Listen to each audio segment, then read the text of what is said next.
Hi, I'm Will White, Senior Product Manager for the Solar Tools here at Fluke. And in this video, I'm going to demonstrate the features of the GFL-1500 ground fault locator. I'll take you through the 4 functions of the tool and how they work with a very simple 2-module setup. It's going to be a little different than using it in the field, but this setup's a really good way to demonstrate those features. Now, the reason I'm using 2 modules is because the 2 modules combined together have a voltage that's below 50 volts, and that's considered touch safe according to the National Electrical Code, so I don't have to wear any personal protective equipment. I'm going to start with the fault function, where we trace a fault through an array. I'll use analyze function, and then I'll show you the open and map functions as well. The first function we're going to talk about is the fault function. And this is really the biggest value of the GFL-1500. The fault function allows you to send a signal from the transmitter through the system to the fault and trace that fault with either the signal tracing clamp or the receiver. That takes you right from the transmitter directly to the point of the fault. So in this system with the 2 modules, the way I've set it up is between the 2 modules, I inserted a Y connection, and that Y connection comes down to the ground port on the transmitter. That's simulating a ground fault. I've set it up to transmit on the positive side, so it's going to send the signal out the positive terminal, through the positive wire, down to the module on the right, back through the Y connector to the ground terminal on the transmitter. Now, when I hit trace, it's going to send the signal out from the transmitter, and then I can use the receiver. You can see that I have a signal right at the transmitter. We've got 99 there. I can trace that out through. I can check at the face of the module. I can check the wiring, and then as I come back through down to the wiring, I've got the signal back through the ground terminal and the ground test lead to the transmitter. That allows me to follow the signal right from the transmitter through the array. The other nice thing is that I can sense the signal with the receiver right through the face of the module. So when I put the receiver up against the module, I'll see the signal on the module itself. So if you have a low slope system on a commercial rooftop, you can check that signal without even getting to the wiring. I can also use the signal tracing clamp. So with the signal tracing clamp, when I put it around the test lead here, you can see that I've got signal on the clamp. So there I'm getting about 92 to 94 milliamps on the clamp. So I'm seeing that signal there. When I go through and check the wiring coming out of the module, I can check in between modules, and when that signal goes away, that's where the fault is located. I can use the fault tracing function in an inverter. I can use it in a combiner box. I can use it in a load break disconnect. I don't have to unwire any circuits in order to follow the signal from the transmitter through the system right to the point of the fault. So this is really going to increase the speed of your troubleshooting because the transmitter is sending that signal into the system and you're following it directly to the point of the fault without any guesswork of where that fault is going to be located. The second function, which usually you would do first in the workflow, is the analyze function.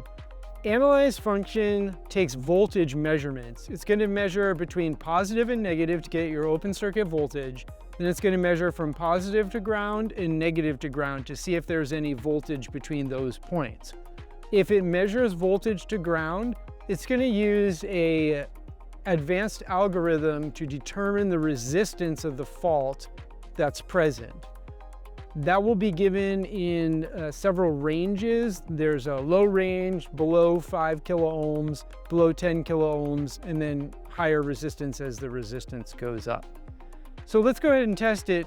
Again, I've got 2 modules here. I've got the Y connector between the 2 modules to this ground terminal on the transmitter. That's going to simulate my ground fault. When I hit test, it's going to run the voltage measurements. It's actually doing a couple sets of voltage measurements, and it's using a high impedance and a low impedance voltage measurement to really get a clear reading of the voltage. So here we can see in the center, our open circuit voltage between positive and negative is 44 volts open circuit. Then I've got 22 volts between the positive and ground, or positive and earth, and 22 volts between the negative and ground or earth. It also estimated the resistance of the fault. This one is below 5 kilo ohms, so that is a low resistance fault. Any resistance reading below 10 kilo ohms, the fault word will come up in the upper left-hand corner of the display. So this is saying that we clearly have a fault between the two modules, and the voltage to ground is on both sides there. If we go in and hit the info button, it's going to bring me to setup, and it's going to ask me to enter the number of modules in this setup. So I can go to the setup button there. I can scroll down to module number. I can hit enter. So once I get to this screen, I can scroll left and right. I only have 2 modules here, so I'm going to go up until I get 2. And then I can hit enter. It's going to go back to here. I want to hit exit to go back to the main screen. And this is the info screen here. Because the voltage of these modules is so low, the algorithm sometimes has a challenge identifying exactly where that fault is. So normally what it would say is it was between modules 1 and 2. Here it's showing it's between module 1 and 1, which is not correct, obviously. But if you have a string of higher voltage modules, it will tell you approximately where in that circuit the fault is located. The analyze function saves you some time because you don't need to move test probes around. It also does the math for you to figure out where in the circuit the fault is, so that's a little easier for technicians who may not be as experienced in doing that math manually. It's also a little safer, again, because I don't have to move test leads around, because the positive, the negative, and the ground are always set up, and the tool automatically switches between them when it's doing the measurements. Open function is used to find breaks in circuits. So if I have a string of modules and there's a connector between 2 modules that has become opened, either it burned out, or maybe an animal got to it and it got taken apart, or they didn't connect it when they were installing for some reason, I can use open function to transmit to that isolated circuit and use the receiver to follow that signal directly to the break in that circuit. I can transmit from either the positive side or the negative side, depending on where the break is and what's typically the shortest route to that break. So when I hit trace, it's going to send the signal into the system. In this case, I'm going from the negative side. I'm going to use the receiver. When you use the receiver in open mode, you have to change the mode of the receiver from tip sensor to open. So you can see that second icon on the bottom left there is the open circuit. So I just hit the mode button till it highlights that open circuit, and then it's ready to use in the open function.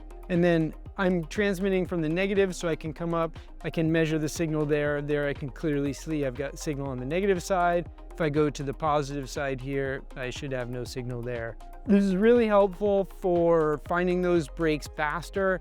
Typically, it's pretty easy to know which circuit has the break. This just takes you from the transmitter at either the combiner box or the inverter, or at the string level, and allows you to trace that signal directly to the break in the circuit so you can quickly repair it. It can also transmit from the positive side if that's easier, depending on the layout of your system. The final function is map function.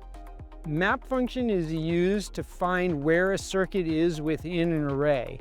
So if I do not have an up-to-date as-built drawing, or maybe I have no documentation for the system at all, I can isolate a specific string.